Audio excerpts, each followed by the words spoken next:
Welcome to this training on fall garden planning. We're going to cover a lot of ground, so make sure you have a notebook and paper ready.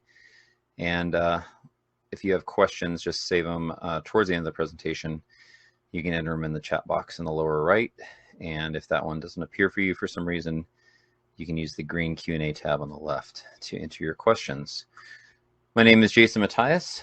If you haven't seen me speak before, my wife Shannon and I have 7 kids. Our oldest is 18, our youngest is 7. And we are a homesteading family. I do a lot of these presentations in different online and live events, including the Homesteaders of America Conference coming up in a couple months, and lots of online summits. So happy to share this training with you. Our family business is Seeds for Generations, which really grew out of a love for gardening and growing our own food as a family. And we wanted to share that with others, so we decided to start saving seeds and sharing them with other families, and it grew out of that. So now all of our kids are involved in gardening and harvesting and processing seeds and packing seed packets and filling orders. And it's a lot of fun to be able to work together through this cottage industry we have. I grew up in the garden. I grew up in Southern California, which has a very long growing season, which is fantastic. Pretty much since before I could walk, I was in the garden munching on vegetables, and we've been raising our kids the same way, teaching them how to grow their own food and what real food tastes like, what challenges there are sometimes in growing food, and in particular growing enough food to feed your family, or at least a lot of the food that you need for your family. And so this presentation is going to cover one aspect of that. My background, if you didn't know, I was an Air Force pilot out of college, went through ROTC at Cornell University, and then went to the Air Force. I was a KC-10 air refueling tanker pilot, flew all over the world refueling just about every kind of aircraft you can imagine. Spent a few years working with the Army, went to Afghanistan twice with the 10th Mountain Division, and I had a blast doing a lot of really interesting things in the military. But as we started having kids and growing our family, I realized I was just gone too much, and I was about halfway to retirement and on the fast track to command and general officer, and the cost of that was going to be too high for the kind of family life we wanted to have. So I left active duty and went to the reserves, and through various twists and turns, we ended up in our current location in the mountains of Virginia, in a beautiful homestead that friends of ours started about 20 years ago, and we picked up the work that they started about 4 years ago, and we're continuing in that effort to produce more food from the land for our family and for our community, as well as produce seeds that we can share with you and other families around the country and even around the world. So we have a working homestead. You will usually see the tractor driving around. You'll see usually this time of year crates or boxes of produce on the porch as they've been brought in from the gardens. And you know, springtime, as soon as we can get out and work the springtime, as soon as we can get out and work the soil, we're out there planting potatoes. Everybody likes to work with mommy, of course, and we're just now starting to get our first cucumber harvest, which is super exciting. Our family really loves cucumbers. Pretty soon we'll be making lots of pickles with those, and even the less desirable tasks like picking potato bugs off the potatoes are made more enjoyable when you do them with a friend. So the kids will go out there in teams often, work on that. And by August, when the tomatoes are fully bushed out and producing heavily, we will often go out and pick together, especially if there's a storm moving in, and you know, trying to get whatever's ripe harvested before the rain comes in. So it's really a wonderful life that we have here on our farm and homestead, and we're happy to be able to share a piece of it with you, not only through presentations like this and pictures, but also through the seeds that we make available to you on our website. Some of our family favorites are green beans, which are coming in real heavy right now, as well as tomatoes just starting to come in where we're at. And okra is another favorite that we really love. We're kind of at the northern edge of where it grows well, though, in particular because our climate here in the mountains is a lot more like Pennsylvania, and so our okra don't get real tall. They're kind of short, but they're fun to grow nonetheless. Tomatoes is probably our favorite crop. And we grow over 200 tomato plants every year, usually in 30 or 40 different varieties for seed propagation. My lovely daughter Norabel there holding a nice platter of tomatoes. Our onion harvest will be coming soon. Mid to late summer is usually when we do onions and garlic. We dry those and store them in our root cellar for storage through the winter. And here pretty soon, in the next few weeks, our porches will look like this as the tomatoes start coming in, and we'll also be having lots of other things like summer apples and some squash and radishes and different things. So we process a lot of food for winter storage, primarily through canning. And we've actually got a canning sale going on right now. If you didn't already see that, go check out our website if you haven't. But it's a lot of work, but it's a very blessed, we're very blessed to be able to raise most of what we need for our family of 9, a lot of mouths to feed. In the fall, we're digging up sweet potatoes and potatoes to put those up in root cellar storage. So overall, we're just super blessed to live where we live and be able to do what we do and to share what we've learned with folks like you. So with that in mind, let's get started on the meat of the presentation. So the overview of this presentation is I'm going to start with a few assumptions. We'll talk about considerations that you want to take into account, planning factors for you to use, and then variables that you can control, all related to fall gardening. Okay. So the first assumption is that you're already gardening this year. Now, if you're not gardening this year, but you gardened before, most of this is probably still going to be applicable. If you've never gardened before and this is your first time learning about gardening, some of the stuff might be over your head. You might have questions that you know, somebody who's gardened before would get the experience and know that. But I'm going to assume you have some basic level of gardening experience, and in particular this point points to the fact that I'm assuming that you're not starting a new garden bed this year, like you already got a garden space and you're going to be using some of the space in that garden. And this kind of applies to everybody probably, which is that you want to grow more food, right? That I'm assuming that you want to grow more food because that's why you're here to learn about fall gardening, because fall gardening is one of the best ways you can do more with an existing garden plot in a growing season. So some considerations to take into account with fall gardening. Basic categories are soil, location, sunlight, and temperature, and season length. So soil, this is kind of generic to do gardening in general, but you always want to remember that the qualities of the soil you want to have is high organic matter in the soil and a balanced pH. Most garden vegetables want a balanced pH. In fact, I don't know of any that don't. The things that like acidic soil typically are things like blueberries or hydrangeas, stuff like that. It's kind of a perennial crops, not annual vegetable garden crops. The soil structure that is considered ideal is sandy loam. This is the kind of soil you will find near rivers and creeks. When the creeks or rivers flood, they deposit a lot of silty organic matter, and so it had the sandy part of the sandy loam is usually as a result of that flooding. If your soil is subpar, then adding organic matter as you plant is really important. This is something I recommend in any case, like whenever you're going to be planting something, add organic matter to the soil if you can. But if your soil is either very sandy or very clay-based in particular, or very rocky maybe, those are all conditions where it's especially important that you add lots of organic matter to the soil. One thing that's always going to help, regardless of your situation, is mulching well, especially as the temperatures get cooler. Having a layer of mulch on the surface is going to be helpful for retaining not only moisture, but also temperature. So we use wood chip mulch primarily, but you can also use other things like grass clippings or straw. Be careful with grass clippings because you can introduce grass seed into your garden that way. So it's generally speaking something you want to avoid unless it's all you have. And if it is, it's best if you are not cutting grass that's real tall, that's already formed seed heads.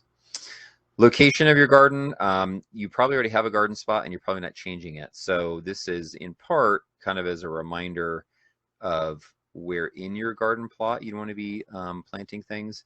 If it's, you know, or if you have multiple garden plots on your property like we do, because our property is very hilly, as you can see from this picture. This is our primary garden, our main garden spot, which is on kind of a terrace and a hill. But most of this part of our property is a big slope that slopes down to a small creek. So we have one here, and then off the screen to the right down where it flattens out before the creek is another garden. And then we have several other gardens in different spots around the property. So I realize not everybody is gardening on the scale that we are, has the size property that we do. But, you know, if you've got trees around your property, you might only have a couple of good spots that get lots of sun. And sunlight is one of the primary determinants of where you'd want to put your garden plot in general, but also important to know if you are looking where in your garden to plant certain things, to know that you want to put them in the right spot. And we'll talk about that here in a minute. So the angle of sun changes throughout the year. You know, the summer solstice is the longest day of daylight in the northern hemisphere. That is June 21st. So as you move away from that into the fall, the days will shorten, and as they do so, the angle of the sun is changing. So the shade patterns will elongate and get longer. You have the least amount of shade footprint at the summer solstice because the sun is most directly overhead.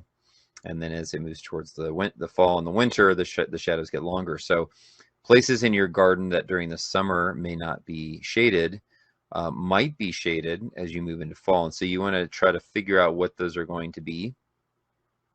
And you want to try to plant as much as possible in areas that don't get shade, because the sunlight is even more important as you move into the fall and winter months.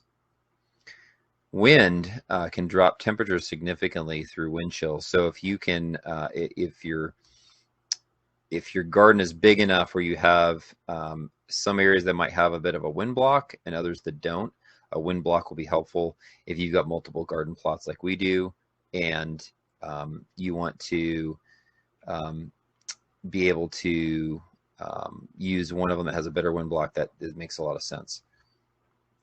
Sunlight is the most important factor, especially as you get into shorter days, obviously. So take that pattern of sun exposure into account. If you weren't thinking about it ahead of time and watching, like in the spring, as you're moving towards summer, because the shadows on opposite sides of the summer solstice, you know, you take 6 weeks before the summer solstice. Typically the shade patterns 6 weeks after the summer solstice are going to be about the same. So if you weren't paying attention to that to see what they were, what you can do is just kind of look at the shade pattern during the day right now, and then you can kind of just project that out, you know, some percentage beyond that. There's actually a way that you can figure that out. I think there's an online app that actually does this for you, which is kind of cool. It actually does like the algorithm that figures out your position and sun angle to give you different times of the year, like at the summer solstice, at the autumnal equinox, at the winter solstice, the sunlight exposure is. So that can be very helpful. But you know, just kind of as a wag, you can look at what does the shade look like now, and those shadows that you're seeing are going to be longer away from the sun in the fall months. So the one reason why it's really important to have more sunlight is that soil with more sun stays warm the longest into the fall, and slope will determine this as well. South to southwest facing slopes are the warmest because they have the most incidence towards the sun angle. And so if you, you know, have different garden plots like we do, or maybe if you're looking at putting in a garden plot, that can be a factor. You definitely want to put your garden on a south-facing slope instead of a north-facing slope if your property has slopes that where you have options, right? So the incidence of sun angle can make a pretty significant difference. It's so significant that it could be several weeks to a month difference between, you know, a a slope that's facing south versus facing north. And we knew this because the last place that we lived, actually, it was the whole yard was on a north-facing slope, and we had quite a bit shorter season where we were at because of the sun angle and the shade issues that we had. So as the temperatures cool, the sunlight is more important, so you want to maximize sun exposure for those plants that you're growing into the fall and the winter. Temperature, some crops actually do best in cooler temperatures. So as a general rule, any kind of brassica crop is going to do very well in cooler temperatures. Brassicas are things like kale, like you see here, collard greens, Brussels sprouts, cabbage, I think any others in that family, mustards, those kind of things. Those will all really, really enjoy the cooler temperatures. They grow very well in those temperatures. Some are more frost tolerant and cold hardy than others, but all of them will enjoy cooler temperatures more than warmer temperatures in general. Just as an aside, the most, to my knowledge and personal experience, the most cold hardy green that you can grow is collard greens. Collard greens are also the most heat tolerant green that you can grow, and it's one of the reasons why they are well known in the south of the US and not as much in the north, because they grow really well through the summer, whereas other greens don't do very well. However, northerners should grow them too because they're one of the most cold tolerant ones. I've had both kale and collards, but collards in particular go through a whole winter and have snow on them and ice, and you know, sometimes there was minor tissue damage, but in most cases it did just fine, and it's kind of just like a salad bar in your garden waiting to be picked when you need it. So those are some of the crops. We'll talk later about other crops too, but those are some of the crops you should especially be looking for. Peas in particular do really, really well. Fall peas will almost always do better than spring peas. The main reason being the fruit is maturing when it's cooler in the more ideal conditions that the plant enjoys the most, versus maturing in the summer months when it's hot and it doesn't do as well. Spinach for sure. Any kind of green that tends to bolt with heat, like spinach or lettuce, are going to do very well in cooler temperatures. One thing to note is that temperatures drop, the plant growth will slow.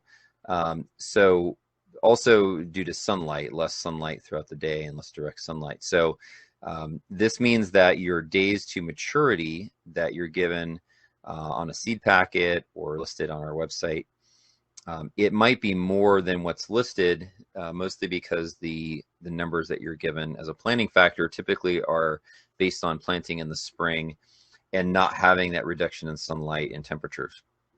So while greens like kale will grow better in the cooler months, they will they won't necessarily be ready as quickly, if that makes sense. So you have to factor that in when you're doing your planting.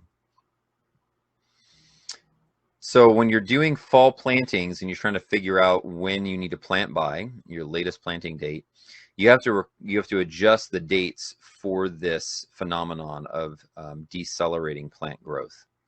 It's usually about a 2-week adjustment for planting factors. It may be less and it may be more, but you can also extend the timeline by using season extension, which is something we're going to talk about later in this presentation. Season length. Most people don't really think about season length very much, but it is important to think about when you're looking at the fall growing season. So season length is basically based on 2 dates: your last average spring frost in the spring and your first average fall frost in the fall. This second one is what we're going to be using for our calculation purposes, but it is important to note that the difference between these 2 dates on the calendar is what is technically known as your season length, just because in most cases, you know, most garden vegetables are not frost tolerant. They're going to be killed by a frost or damaged by a frost. So, you know, absent doing some kind of protective covering, like a floating row cover or something like that, your season length is going to be based on these dates. Now, for most people in the central latitudes of the US, your season length is going to be somewhere between probably 120 days up to maybe 150. If you live in the south, it might be more, 180, 200. If you're in the north, it might be less than 120. Where we're at in the mountains of Western Virginia, although our latitude is south of Washington, D.C., our microclimate is much more like northern Pennsylvania. And so I believe it was 2 years ago, we had both a slightly late spring frost and we had a 3-week early fall frost, which was not forecast. So it was pretty devastating to our crop growing. But that year we only had a 100-day growing season, or season length. So the season length that you calculate based on these averages, realize it is an average, and you might have different factors in any given year that would change that. So there are large variances in microclimates, as I mentioned. Our microclimate here, like I said, is much more like northern Pennsylvania. One of the reasons why is our elevation, as well as the terrain here in the mountains. Roanoke, which is about 20 miles east of us, is down at about 1,000 feet elevation. Where we're at in the valley of our mountains that we're in. The valley is at 2,500 feet elevation, and the ridge lines are over 3,000. So a lot of times what happens is we get a lot of wind that comes over the mountaintops and then kind of dives into our valley, which also creates wind chill and that kind of thing. So our microclimate is much cooler, which is nice in the summer. It doesn't mean that it's quite a bit colder in the winter, and often we have lots of wind. But the difference between our season length here and the season length in Roanoke can be 3 to 4 or even more weeks in terms of overall season length. So it's pretty significant, right? We have 120 here. They're probably 150 down at Roanoke, and we're only 20 miles apart. So that's somewhat unique, mostly based on the mountainous topography here. One thing you can do, you can obviously look online to find these average dates, but you won't always find a good, accurate date for your particular location. If you're in a flat location like the plains, usually the closest city to you will probably be pretty close. If you're in an area that has lots of topography like where we're at, then it can be quite a bit different. So check with the local agricultural extension. If you can, they might have some data for you, but also you can check with your neighbors. Often is the best source of very localized climate data. They can have rules of thumb on when to plant in the spring as well as in the fall. So let's talk about some planning factors. So in the spring, well, first of all, I just want to address this chart, this plant hardiness zone map. A lot of gardeners will ask, like, what zone are you in? And people will tell their zone. And I think a lot of people who aren't more experienced gardeners may not realize that that question often comes out of a comparison type of thought, where if I'm in the same zone as someone else, that means that we're probably going to have same planting times and that kind of stuff. That is not correct. And the reason being is that this chart, the hardiness zone map, is based on the annual extreme minimum temperatures. Essentially, how cold does it get in the winter is what this chart says. So if you want to look at how cold does the weather get in the winter and compare against another location, that would be appropriate with this chart. But what you use this chart for is perennial crops, that you're trying to determine the winter hardiness of trees, fruit trees, flower bulbs, shrubs, any kind of perennial that's going to stay in the ground. Some of them can survive in Virginia, Kentucky, and they can't survive up in New York or Wisconsin, right? They just don't, the minimum temperatures are too cold for them to survive over the winter there. So if you look on any kind of perennial plant label at your home and garden center, it's going to have, just going to say hardy to zone whatever 6B or 5A or whatever that is, and that is what this chart is used for.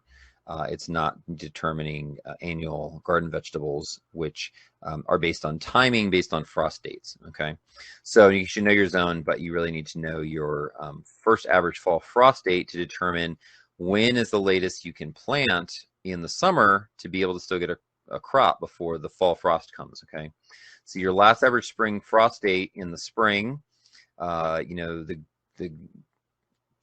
the land is just starting to wake up, the grass is just starting to green up, that kind of thing, but you're still getting frosts. So this date is what's used on, usually listed on most seed packets. It'll say, you know, 4 weeks before first frost, plant indoors, and then 2 weeks after last frost, plant in the garden or something like that. This date is what that's referring to. In the fall, you're using your first average fall frost, and the fall frost is your end date, not your starting date like the spring frost is, okay? So typically speaking, unless you're covering with something in the fall, like a row cover or plastic or hoop house or something like that, a frost is going to kill most garden annual vegetables, except for those who have frost tolerance, like a lot of brassicas, certain chards, and that kind of stuff. So what you're trying to protect against is the frost from killing your veggies, which is why you may want to look at covering them. But in particular, when you're planting your fall garden, it's very important that you determine when is the latest I need to plant by in order to get a crop before the frost starts coming. Okay, that's what we're using this for. I talked about the average thing and the variance in microclimates. Okay, so let's do some quick calculations to give you an example here. I'm going to use, for an example, the first average frost date of October 15th. This is pretty close to where I'm at. It might be a week earlier than that, but middle of October is kind of a good wag for a lot of parts of the U.S. And looking at 5 common crops that would be grown in a fall garden: broccoli, lettuce, peas, spinach, and turnips. The weeks before the first frost date that you'd be planting, these are a lot more than what you would use if you were doing this exercise for the spring planting, right? So how many weeks before the first frost date do you need to plant? 13 weeks for broccoli. It needs about 3 months. Lettuce needs 2.5 months. Peas need almost 4 months. Spinach 2, turnips 2, right? That's the idea here. If you're starting them in trays and then planting them outside in the garden as transplants, the plant outside column here is based on, you know, if you're, and you can actually see the only one that's shown as being planted in trays, not directly sown in the garden, is broccoli. Though you can certainly grow broccoli in the garden, but typically most people are going to put them in some kind of seedling cells insert in a tray, and then once they germinate and grow into seedlings, they'll plant them in the garden a month or so after that starting date. And then you can see over here on the right, the outdoor planting date for these broccoli is like July, end of July. Lettuce August, peas are actually early July, spinach is August, and turnips are August. So July, August is your window in most cases, unless you live pretty far in the south. Some things to note here: these are the latest dates without frost protection. Okay, not using any frost protection methods. That's what these dates would calculate. Successive plantings could be done earlier than this. This is not like wait till this date and then plant. You can always plant before this. It's just that would be the latest date to plant your last crop of that item. If you use frost protection, you could allow later plantings, but you would need to do some proper planning about how many degrees of frost protection the method, the covering material you're using provides, and be ready, obviously, to cover your crops at the appropriate time to do that. Okay, so let's talk about choosing varieties, because one of the things people are thinking about, okay, well, what can I grow in the fall, right? There's certain things I can't grow. What should you be looking to grow? Well, the first thing I always say is, what will you eat? It's always good to experiment, but often with a fall garden, for most people, I think you're probably constrained on space. So I would focus on the things that are of most value to you, in particular, things that you're going to eat frequently. Lettuce comes to mind because a lot of people like salad, and other other vegetables you would use with in a salad, right? Carrots, radishes, those kind of things. I always recommend people prefer heirloom varieties because there's so many out there, and there's a lot of variety that you can explore there without using hybrid seeds. To optimize production for your space, a couple things to consider is that you want to try to get veggies that grow well in cool temperatures, like I mentioned before. Greens, peas, and turnips are example of this. Also, if you're constrained on space in particular, veggies with multiple edible parts are a great idea. Things like turnips and turnip greens, you know, you grow a turnip, you can harvest some of the turnip greens off of it and use them as cooked greens, as long as you don't harvest too much. You don't want to take the solar panels off the plant that are going to be feeding that root, right? But beets are the same concept. You can take beet greens selectively off of beets. So things like that can be very, very helpful to get more production out of a given area. You always want to look at the days to maturity versus your season length. In particular, that calculation we did before is what I was talking about. Make sure that you have enough time to get the crop to a mature state. You can harvest it before the fall frost comes. I'll talk a little bit later about a tool we have that can help you do that very easily. Considerations for layout. Obviously, you want to orient your plantings towards the sun to get maximum sun. This is mostly going to be putting them in a place where they're not going to get shade if you have shade considerations in your garden. If there's no shade in your garden, then you're golden. You can plant them kind of wherever, though you do want to place the tallest plants in the back or the north side of the garden so that everything gets full sun. Also, a little tip to companion planting. You can plant crops that are companions with each other to create synergy for them to grow better together. I'm not going to go into companion planting in this presentation, but we do have a resource on our website called a companion planting matrix that will tell you what all the different combinations are of things that grow well together, as well as antagonists that don't like each other and you want to keep apart from each other. All right, last section here is some variables to consider, things that you can control and you can do to get more out of your fall garden. So the first is not even necessarily fall gardening, but successive plantings. So in a way, fall gardening is a form of successive planting. You're planting a second round of plantings for your fall garden, or if you're doing successive plantings as a normal thing you're doing throughout the growing season, the fall garden is essentially just your last set of successive plantings. So successive plantings is not planting just once in the spring, but basically planting multiple times throughout the growing season so that you can have a continual harvest of the things that you want to be able to harvest. You can optimize your space available in your garden by planting again after you harvest the first crop in a given space, and this is especially true of any root crops. Things like carrots or beets in particular. Beets have, foliage that takes up some space, and when you harvest beets and pull them out of that space, it opens up the space and you can plant something else there. Let's see here. You can use transplanting to maximize production, in particular with this. So like instead of just harvesting your beets and planting seeds there, if you had started seeds in trays a few weeks before of something that is, going to be in a good stage for transplanting into the garden when you're ready to harvest your beets, then when you harvest those beets, you can plant your lettuce or whatever other crop you're going to put into that space, and essentially you've given them a few week jump start by starting in trays first and then transplanting them in. Really good for salad greens. If you plant salad greens every 2 to 3 weeks, you'll have a continual harvest of lettuce and arugula, that kind of stuff. Radishes grow really quick, so you can plant radishes with any slow growing crop. They work well in particular with things like carrots or anything that grows slowly. Most radishes are ready in about 3 weeks, so you can plant them next to them, and by the time that the other plant next to it starts leafing out and spreading out its branches, so to speak, you can harvest those radishes and get them out of the way, and now you have radishes and you didn't essentially use any extra space in your garden. You just use the space next to the slower growing crops.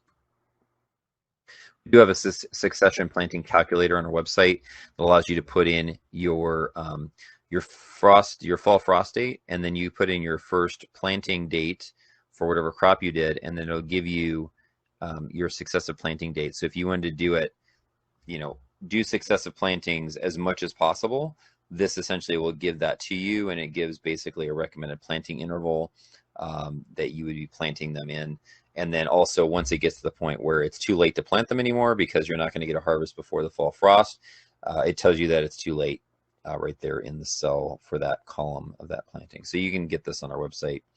Just go to the link on the page or seedsgenerations.com/SPC for succession planting calculator. Another thing you can do is a method called intercropping. This is planting different types of crops in close proximity to each other. The most commonly known method of intercropping is usually, for most people, is the Three Sisters method, supposedly taught to the English settlers in New England by the Native Americans. Three Sisters is planting corn with pole beans and winter squash next to them. The corn becomes a trellis for the pole beans. The pole beans have to be planted a little bit later, delayed from the corn, because the corn has to grow up before the pole beans can crawl up them. And then winter squash vine out and basically create like a living mulch canopy underneath the corn. So that's probably a method a lot of people have heard of, even if they've never heard of intercropping, and that is an example of intercropping. You can also do it based on timing. You can plant something like carrots and lettuce next to each other, because carrots take really long to get established and create much foliage that interferes with things around it. You could plant, some rows of carrots and then plant lettuce in between them. And by the time that the carrots really are starting to leaf out and create much of a canopy, you can harvest the lettuce and get it out of the way, and then the carrots grow and fill in that space. So that's an example of, based on timing, the differential growth rate of different types of crops. Based on height, a good example is basil at the base of tomatoes, with the caveat that you prune the lower branches off your tomatoes so there's room for the basil to go there. Now, I always prune the bottom 18 inches to 2 feet of the foliage off the bottom of my tomato vines as they grow up onto my trellis, because that helps to increase airflow into the plant. It reduces the chance that blight spores can propagate and kill the plant slowly. So that frees up space for me to grow basil right near the base of my tomatoes, and tomatoes and basil are known to be good companions that grow well together, so I always do that as a matter of practice. I've also found that you can grow shade-tolerant plants under okra. Okra, because it has a really open structure, it really doesn't have leaves below about a foot, the lower foot, like the leaves don't start branching out until about a foot or more off the ground. And the leaves are out on these long stems, and so it creates kind of a dappled shade.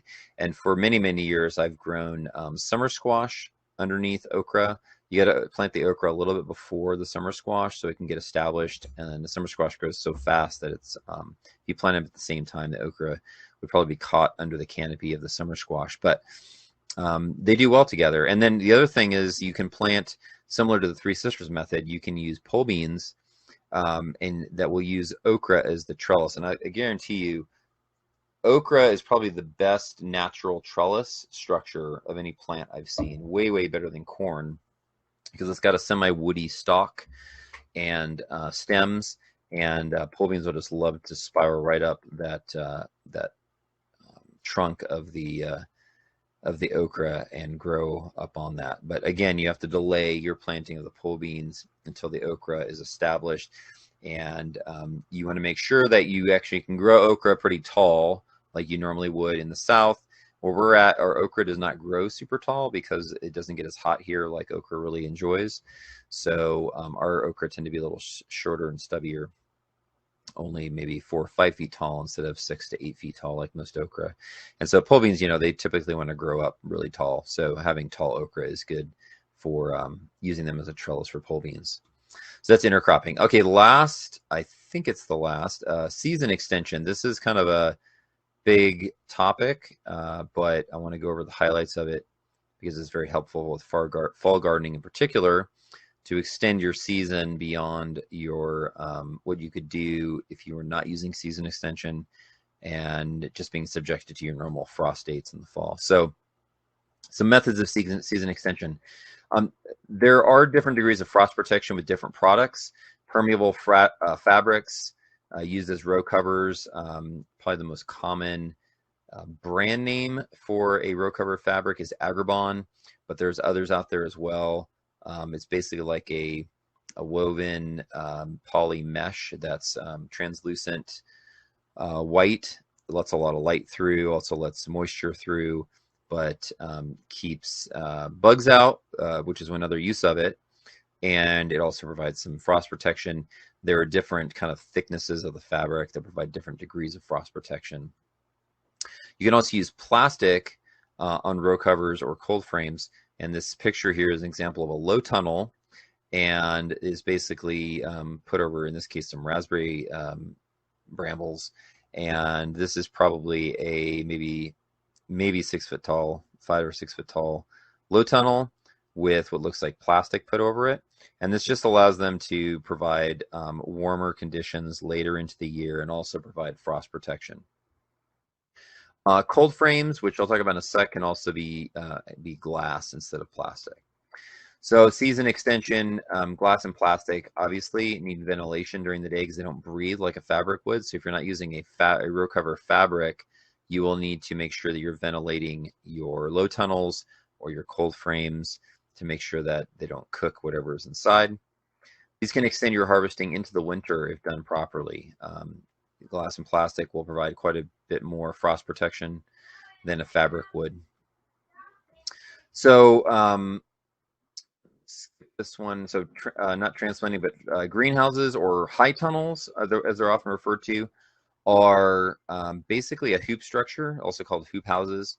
And this picture is a very simple one that I made for less than $200 with PVC pipe and 6mm poly clear plastic from Lowe's. And I was able to grow tomatoes in here into late October, early November, I think, in the mountains of Virginia. So pretty impressive. And you can grow all kinds of other crops, especially things like greens you can grow through the winter in something like this. There's obviously more expensive ones that you could get and buy and install. But cold frames can be very simple. It can be a simple wooden frame with plastic attached to the outsides like this, or it can be used, you can use hay bales like is used in this picture as an insulating wall structure. You can also use, on the back of the left picture is a kind of traditional looking cold frame, which is wood sides and a large panel of glass on top. Ventilation, as I mentioned, is very important. So you need to make sure you prop open the lid during the day on a warm, sunny day. On the right, instead of propping open the lid, they have the plastic layer is attached to a piece of PVC pipe that they can basically roll up to open it up to get ventilated instead of just, having it attached to the frame and moving the whole frame. All right, low tunnels, I mentioned. Most low tunnels are lower where you can't walk underneath them. Typically something like this, where it's maybe a couple feet tall. The left picture here, you've got these kind of pre-made wire supports in kind of a U shape, and then a plastic to kind of fit over them. And you can buy those online. On the right, you've got some wire, heavy-duty gauge wire that's been bent into a hoop, and with a fabric over the top of it. Now you'll notice that at the picture on the right, you've actually got a low tunnel inside of a high tunnel. That's a high tunnel greenhouse in the back. You can see the plastic with the walls, the wooden sideboards. This method of using double protection, low tunnel inside of high tunnel, is how market gardener Elliot Coleman grows greens through the winter in Maine. He provides salad greens to local restaurants and buyers from essentially the fall to the spring, so off season of the normal time, and he does it using season extension method just like this. Last one, lesser used, but I wanted to mention just in case it's something for you might want to consider, is a cloche. So a traditional cloche is like a little bell-shaped glass structure like you see on the right here, but you can use other types of implements for a cloche, like a water jug you see on the left here. The idea is instead of covering a large area like you would with a low tunnel or a cold frame, you're covering individual plants essentially using a cloche. All right, let's talk about some crop ideas. What should you be growing? Obviously, we talked about some characteristics earlier, but I'm going to give you some specific recommendations to try now. So beets is one. You know, it's a short season, typically 50 to 65 days for most beets. So you can plant them now and get a crop before the fall. Cabbage is Nebraska. It really likes cool weather. It's frost tolerant. So depending on the, you'd probably want a shorter season cabbage versus a long season cabbage, but you can still plant seeds for shorter season cabbages now and get a harvest in the fall, even after the frost comes. Carrots are fantastic grown in the fall and into the winter. In fact, the best carrots you'll ever taste are the ones that actually, the tops are killed by the frost and the roots are in the ground through several frosts. And what that does is it actually concentrates the sugars in the roots. And so the sweetest carrots you'll ever taste are carrots harvested in the winter. Swiss chard is another one that's pretty frost tolerant, really good to grow in cooler weather. Lettuce, obviously, it's not frost tolerant though, so you're gonna either make sure that you're harvesting before the frost, or when frost comes that you're covering them with a row cover or something like that. Kale is pretty frost tolerant. In most cases, it'll go through quite a few lighter frosts. Once you get down into the 20s, especially the mid 20s and stuff, it starts to do more tissue damage. And, you know, once you get into single digits, teens into single digits, you're going to have more significant frost damage and even potentially killing off the top of the plant. However, we even though it's kind of rare for our latitude, we've actually get most winters we will get several instances of negative degree below zero wind chills where we're at because of the wind that we get, and if we get a really cold snap that moves through, those will kill the kale and the collard greens and stuff like that. However, we don't remove the plants, and the reason why is because the plants are still in the ground and they're still alive, and usually the first greens we get in the spring are going to be the kale and the collard greens and those other brassicas that overwintered. Even if the tops are completely dead, they're going to sprout from the base of the plant and start creating leaves, and those are going to be your first greens, and they're going to be super tender and delicious in the spring. So if you have kale that you leave out there in the fall and into the winter, even if the winter's temperatures zap them, leave them in the ground. You might even want to maybe put some mulch around the base of them or whatever, but you'll get early spring greens once the temperatures start to warm up and the plants wake up and start producing again. Peas, don't wait on peas. They take a while, so you want to get them in as soon as possible, but fall harvested peas are really, really great. Onions also, some of the shorter season onions can be done and grown in a fall garden. And of course, radishes are so short for most radishes that you can grow them, you know, till pretty late in the fall, and they're also fairly frost tolerant. Spinach is another one, really thrives in the fall. Spinach doesn't like heat, so you know wants to bolt and go to seed. But in the fall, spinach does really, really, really well. And turnips too. Turnips are a fantastic crop to go in the fall. Not only do they grow well, you have multiple edible parts. A lot of people don't know that turnips are a really great root crop. You can eat them fresh. You can basically make like mashed potatoes with turnips, either by themselves or mix them in with mashed potatoes. They give them a different flavor, but it's a very fast growing and very versatile crop that is underappreciated by most, I think.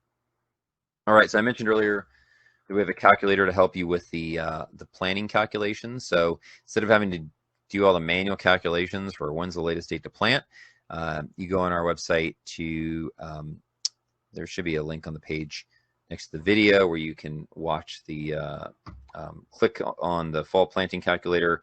You put in your email and it basically will allow you to enter your your first fall frost date in the orange cell, And then once you hit enter, it'll automatically calculate all your other dates, which is basically like your latest planting dates.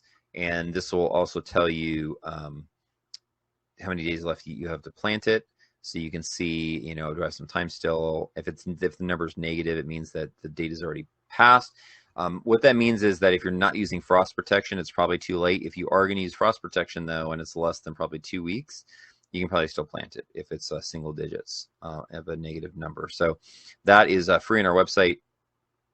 Also, we want to make sure you have the seeds you need for your fall garden. So we'd love to provide you with those. All of our kids, as I mentioned, are involved in the business, and we'd love to serve you with seeds. So one thing we're doing with this training is providing everybody who registered with early access to our fall gardening sale, which is coming up this coming weekend.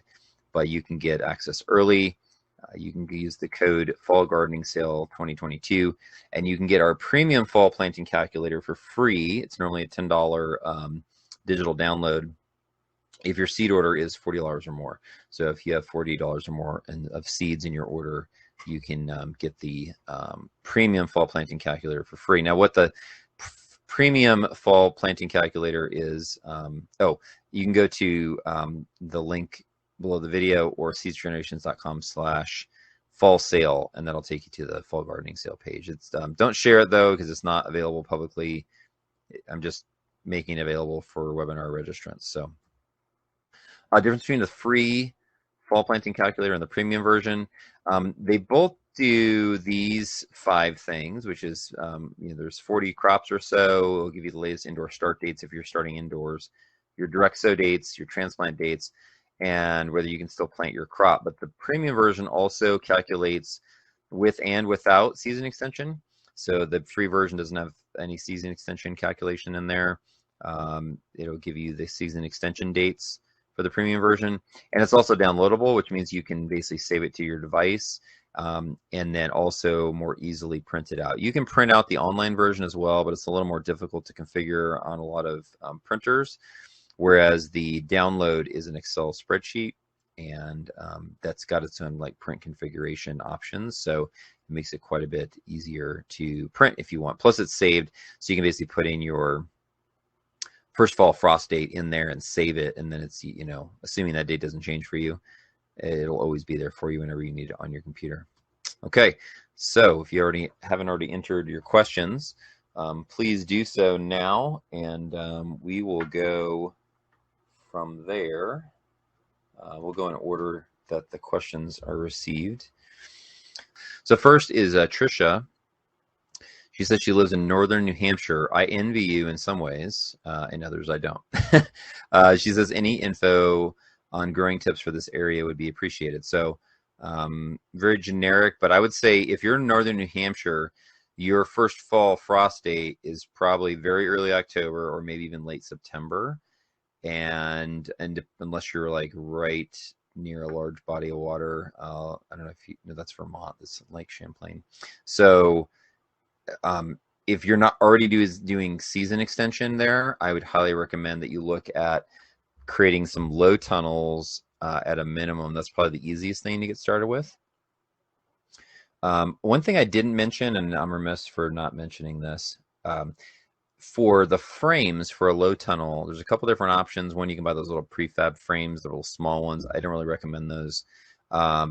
You can buy, it depends on the size of your beds, right? Now, if your beds are 4 foot wide, which is kind of what I recommend, is that 30 to 48-inch beds is kind of a standard bed size. Your distance you're going to want for your hoops, the arc distance, this circumference essentially, is going to need to be at least 8 to 10 feet to cover like a 4 foot span. You're going to need at least probably 9 feet. So you can buy heavy duty wire ideally it would be in straight sections about 10 feet long.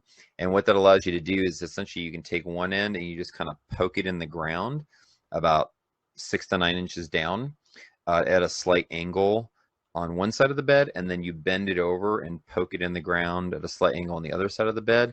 And that creates a really nice structure for a hoop to put row fabric or plastic on. Now, if you're using wire like that, it is still flexible, which means that if you're going to try, if you're in an area where you have any kind of wind, you're going to want to make sure that it's weighted on the sides, probably using lumber like 2x4s and preferably something heavier on top of that, like a sandbag. Like we have a lot of wind where we're at, so I put 2x4s plus sandbags on top of the 2x4s to hold them down. And sometimes if I have enough fabric, I'll even wrap the fabric around the 2x4, because I've had it where, I mean, I thought I secured it, and we get a really bad wind, and it just especially if there's any slack in the fabric over the hoop, it's going to start flapping, and it's going to be constantly tugging on the edge. And if it pulls it out, and you've got below freezing temperatures, it can frost your plants. So make sure that if you're using those wire, this heavy gauge wire, and we're talking probably like I'm not sure what the gauge, if it's like 10 gauge wire, similar to what you'd have on a high tensile fence, maybe a little bit smaller than that. If you're using those, you're probably going to need to space your hoops every probably 8 to 10 feet if you're going to be putting any kind of tension on it, and keep it really nice and tight.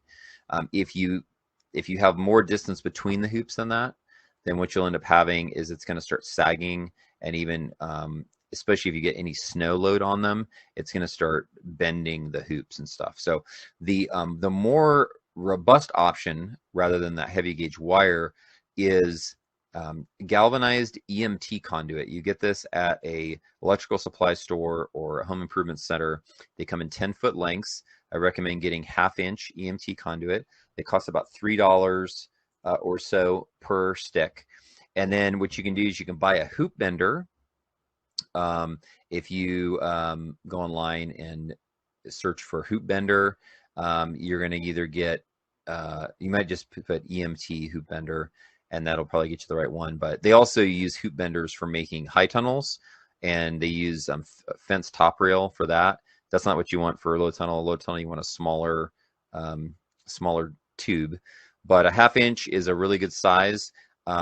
And basically you bend the hoop. I got mine for basically a 6-foot span, so it basically goes over a 4-foot bed, nice, with some space and room to spare. And then you basically bend those EMTs conduit sections from straight into a hoop, and then you do the same thing. You just push them down on the ground. Those are extremely robust, will carry a lot of weight. I've had probably with plastic on them, almost a foot of snow on them, and they didn't, the plastic stretched a little bit, but the hoops were solid. If I'd used the heavy duty wire, it probably wouldn't have done that. So those are some tips for getting started with low tunnels. The reason why low tunnels are the best and the easiest is that in most cases, assuming you're using a row gardening setup, although you can also use a square foot bed setup if depending on how your beds are laid out, essentially you can add the row covers to your existing garden space. Whereas if you're making a cold frame or something like that, a cold frame is like it's separate structure you have to build. And typically you're not going to build a cold frame on top of an existing garden bed. Unless if you have like a 4x6 raised bed, you could definitely build a 4x6 cold frame to fit on top of that. And you could do that, and that might be a good thing to do. But it's going to be pretty heavy, so it might be easier to do just a low tunnel hoop style over the existing garden bed, even if it is like a raised bed. They work really well for in-ground gardens, though, because you're basically putting the hoops into the ground. You're putting the fabric down to the ground, and then you have to secure it with something heavy like lumber, and sandbags is ideal if you got any kind of wind load. Okay, so I probably should have went into a little more detail in the presentation on that, but hopefully that was sufficient for providing that extra detail. So let's see here. The next one is Bobby says, what fall crop seed is best to start seed inside, then transplant to outside at the appropriate time? Lettuce is the biggest one. I always recommend planting lettuce in trays. If you can get small seedling cell trays, the ones that have maybe like 100 plus cells per 1020 tray, and then break them up into sections. The trays that I use are called PropTech trays, and they have 144 cells in a 1020 tray. And what I do is I break them up into like 4 sections, and I plant 4 different types of lettuce in those 4 sections. And then, you know, ideally I'm starting those every 2 to 3 weeks, but that's a lot of lettuce. You know, most people don't need that much. But basically, the nice thing about doing with lettuce is that your lettuce does well starting in trays. It's a lot easier to seed the proper amount in a tray when you're like sitting at a table than doing it over open ground or whatever. A lot of times when you seed lettuce in the ground, you'll end up kind of overseeding or sometimes underseeding, and then you have to replant. So the nice thing about doing it in trays and then transplanting is that you can get your proper spacing for your plants in the garden as you transplant and really make better use of your space.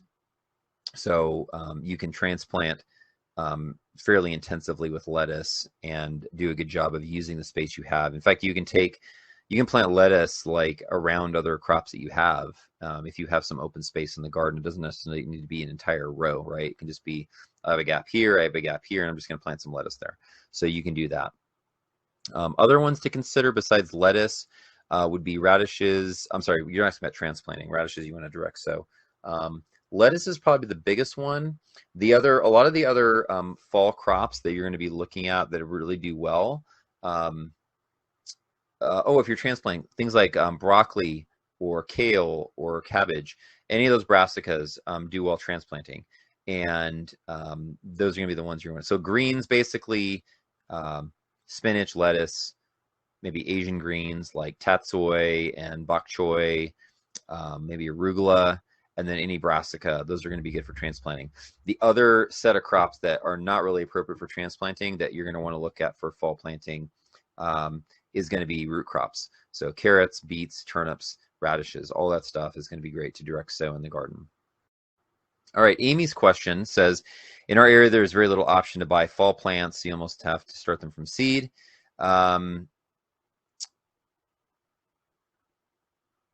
The question is, can I actually direct sow, or are they better starting in trays? Also, if I do start them in trays, do you have to start them inside under grow lights or like a spring start? It's 103 here all week, and even trying to get broccoli or Brussels sprouts growing is hard outside. So do I add extra weeks to start inside? So those are just a bunch of questions in there. So the first thing I'll say is I highly recommend everyone, even if you have, like in the spring, if you've got plants that you can buy at a garden center or something, try to start by seed first, because if you can do it successfully, you're going to save so much money. The difference between planting by seed and buying stuff in trays is usually a factor of 10 to 100 times the cost.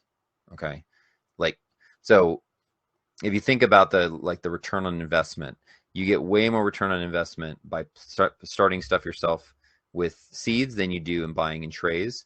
And I'm not saying that because I'm a seed guy and I have a seed business, right? I'm just saying, in terms of bang for your buck, start things yourself, either direct sow or starting them in trays. Now, I would say for things like broccoli or Brussels sprouts, stuff that it doesn't really like really hot weather, if you can start those outside if it's not crazy hot. But if you're 100 degrees plus because you're in like the Southwest or something, then yeah, start them in trays, start them inside under grow lights. There's nothing wrong with that.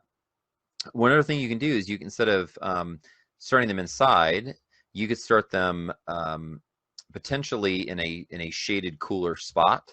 So let's say like you have a north-facing patio or something that's maybe got a stone surface or something.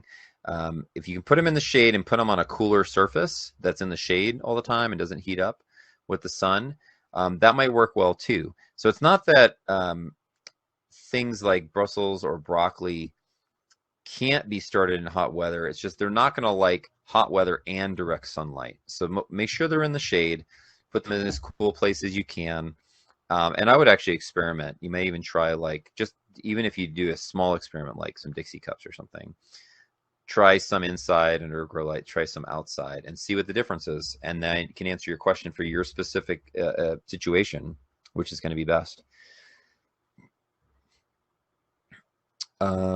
Okay, so the second part of the question is about transplanting, or caring for seedlings and transplanting. She says, seed starting is still new to us. I can get them sprouting and growing well, but then they don't all make it into the ground.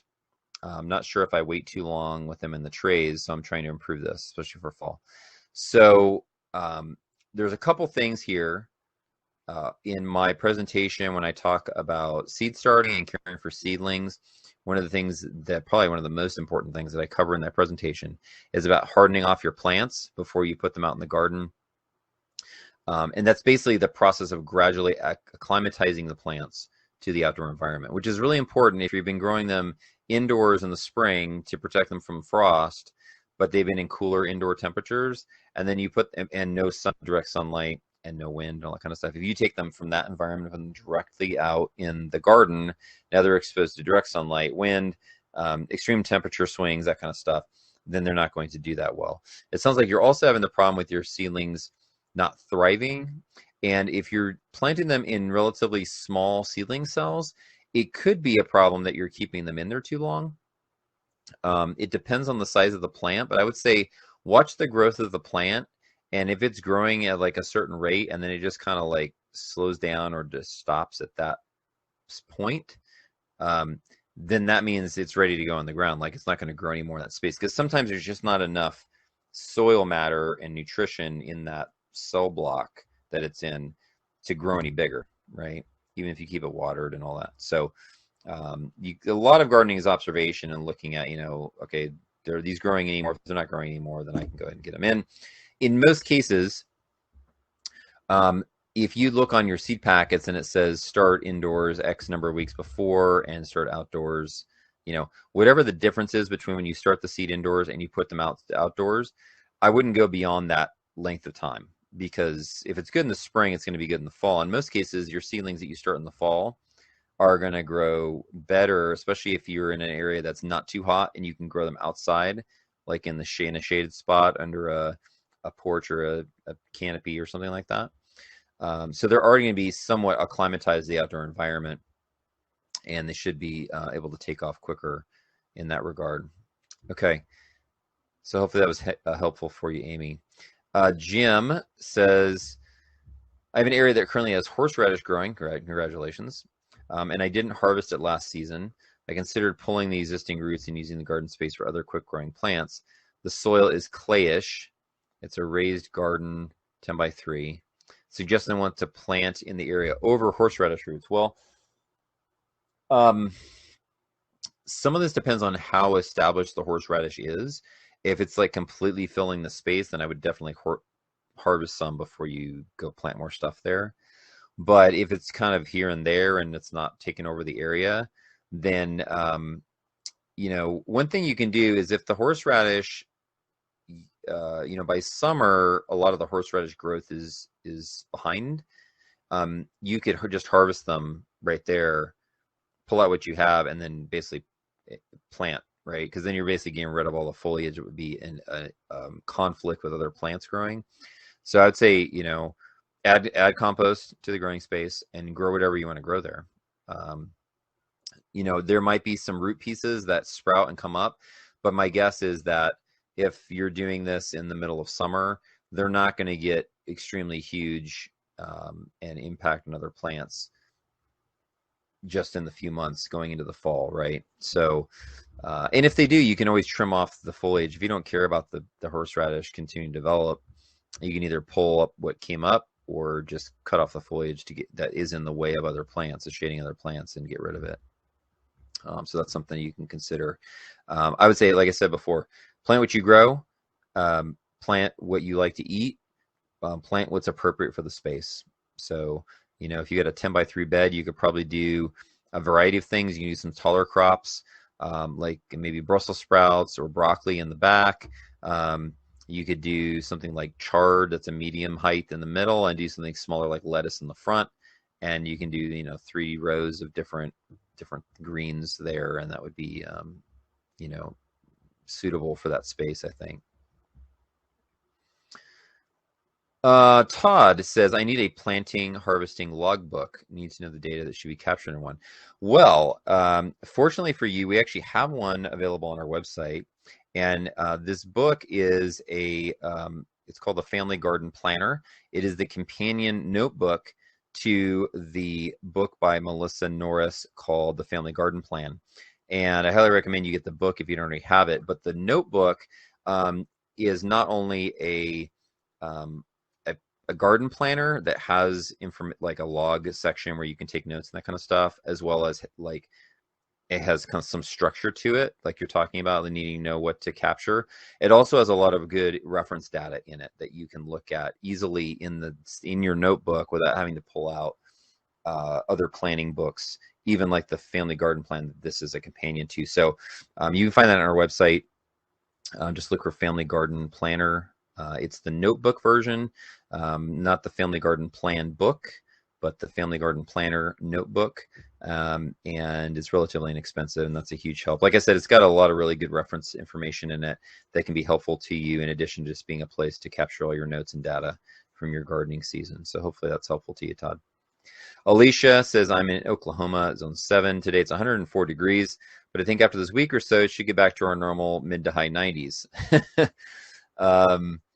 I'm really interested in doing more green beans. Out of the 20 seeds that I direct sow, only 3 popped up. My snap pea vines are only about 6 to 8 inches tall and just stopped growing, but seem very healthy. Tons of flowers on my butternut and cricketnut squash, but no vegetables yet. Trying to hand pollinate them. Out of 8 tomato plants, lots of flowers, but only about 5 little green tomatoes so far. My zucchini is doing okay, but having some time with squash vine borers. I have about 10 plants with about 6 or 7 zucchini total, but they're about 3 inches and just seem to stop.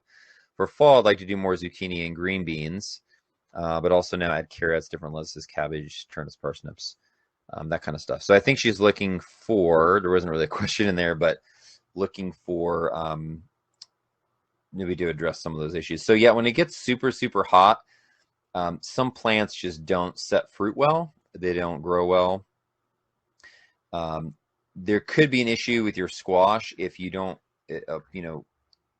cucurbits, which is the family that squash are in, are pollinated by insects. So if you don't have a lot of insects around, then that can be one of the reasons why. So I would definitely pay attention to that. Look for bees and other pollinating insects. Honeybees and bumblebees are the 2 primary ones usually, but there might be others. So look for that. Hand pollinate if you notice there's not a lot of pollinators. That might be one reason why. But yeah, the reality is that some plants just don't really like hot temperatures, and in particular, like things like tomatoes don't like hot nighttime temperatures. They don't like it when it's like above like 80 at night, right? So if that is your situation, that may be one of the reasons. I mean, it's a reason why people in Florida don't grow a summer garden. They grow a spring garden and a fall winter garden.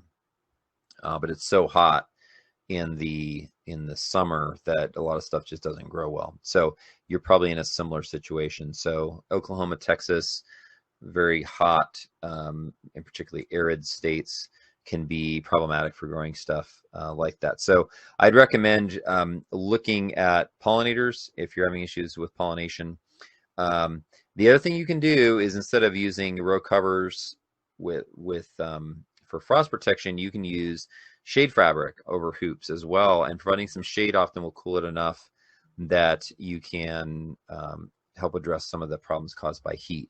Another thing you can do, this works particularly well with greens that will tend to bolt in hot temperatures, is you can use a mister spray during the heat of the day, and that will lower the temperature a little bit and help to prevent bolting, which is the really hot temperatures often will signal these plants to start producing seed instead of producing the foliage that we like to eat.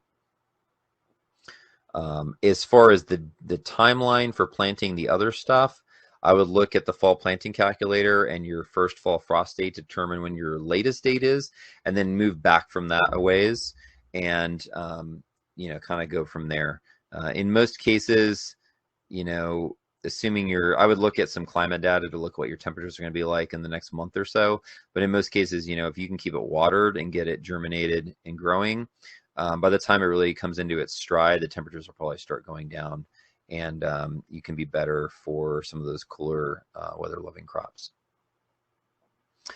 Bobby says, our summers here in the upper state of South Carolina are usually hot until September.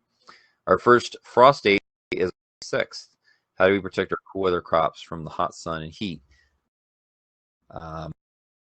Fabric. You can use shade fabric to help protect against the midday sun.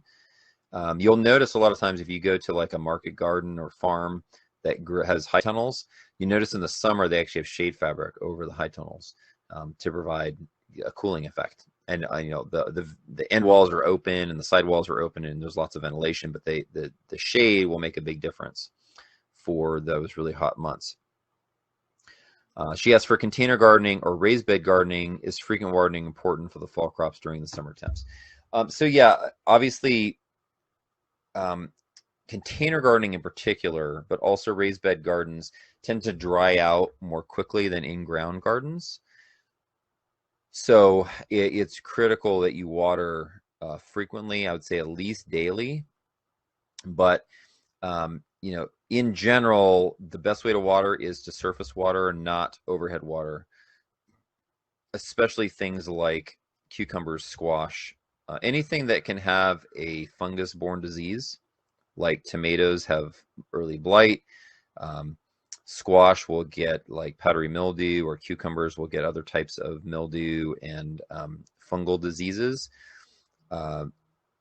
God's probably, if you're in South Carolina, you're going to get rain anyways, so God's going to provide enough challenges with overhead watering to make those diseases problematic usually. So any watering you're doing, you want to try to water at the base of the plant. Drip irrigation is the best, which is most easily implemented in a row gardening setup using drip tape, which is what we use. It's a little more challenging for container gardens or raised beds, but even with container gardens, you can buy these irrigation kits, and they'll usually have like a header line, and they have little tees where you can have a little 1/4-inch line come off of it with a little emitter that you put in at the base of the plant in your pot, and you can water. And the nice thing about irrigation, it takes more time to get set up, but once it's set up, you can set the thing on a timer, and it waters automatically. You can automate your watering. The bigger your garden space is, the more important automation is, because it takes time to hand water. And the only time that we ever hand water is when we transplant something. We give it a good soaking, but after that we set up drip tape if it's not already set up, and it's automatically being watered on a schedule. And if we get a rain, we hit the rain delay function for a day or 2 days or whatever it is, depending on the amount of rain we got, and it'll wait that number of days until it goes back into that watering schedule. And that saves a huge amount of time. It's basically a set it and forget it other than rain events. And that can be implemented even on a small scale with containers or raised bed gardens.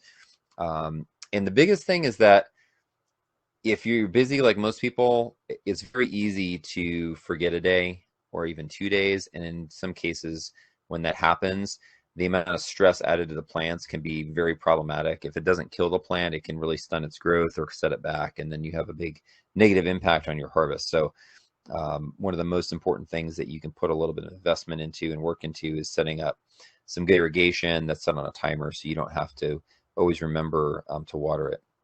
Now, if you've got a really small garden and one of the joys of your life is watering your plants, by all means, hand water. I would just recommend that you water at the base of the plant and not on the leaves for anything that's going to potentially be have fungal-borne diseases like squash and cucumbers and tomatoes and that kind of stuff.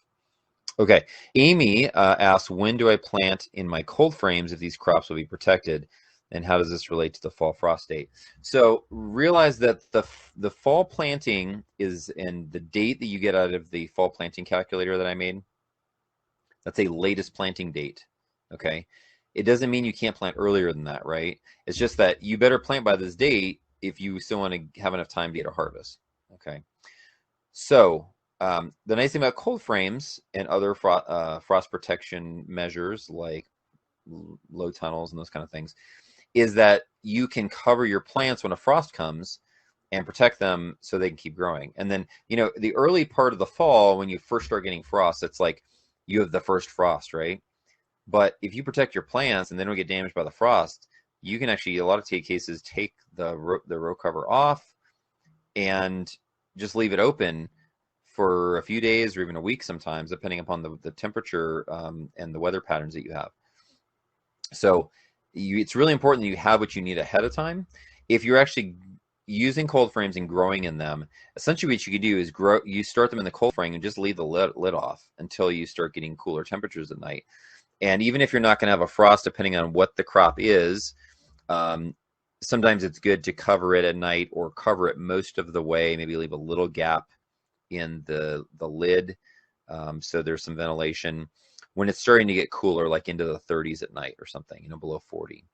And what that does is it just helps retain some of the temperature in there, and the plants can get some acclimation but still be growing really well. Of course, as soon as you have a frost coming, close the frame, and that keeps that warm air in there, and some of the heat will radiate from the earth at night, and then in the morning go out and go ahead and, you know, ventilate the cold frame.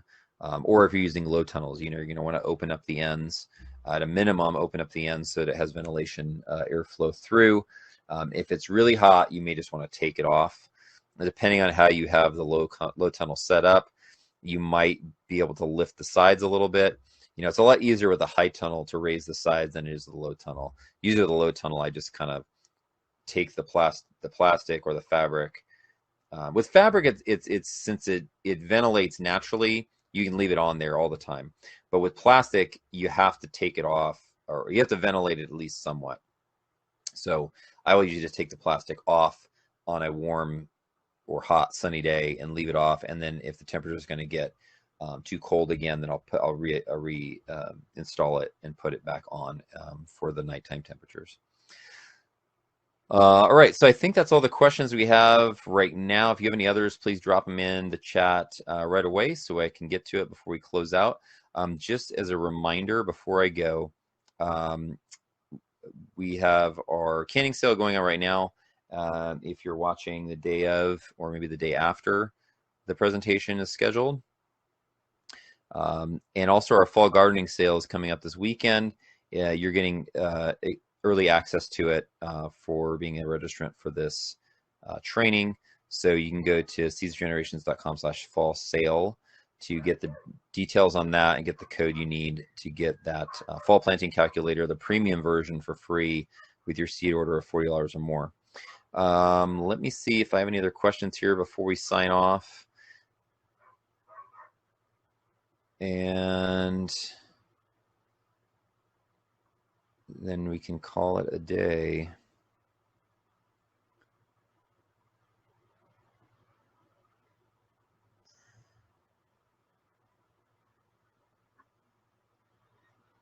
All right, I don't see any new questions, so I'm going to go ahead and say thank you very much for watching this presentation. If you were on the live presentation and experienced the technical issues and delays that we had during the presentation, again, I apologize, so sorry for that, but hopefully it was still valuable to you and worthwhile. And if you have any questions that come up after you watch the presentation, feel free to reply to any of our emails or fill out the form on the website and let us know. We'll be happy to do our best to help you resolve them and improve your garden growing this year. And I wish you a great rest of the growing season, and hopefully your fall garden will do very well for you. And if there's anything we can do to help you grow more food for your family, please let us know. On behalf of my wife Shannon and all of our kids, we thank you so much for your time and attention, and we look forward to being in touch with you in the future. Have a great rest of your day.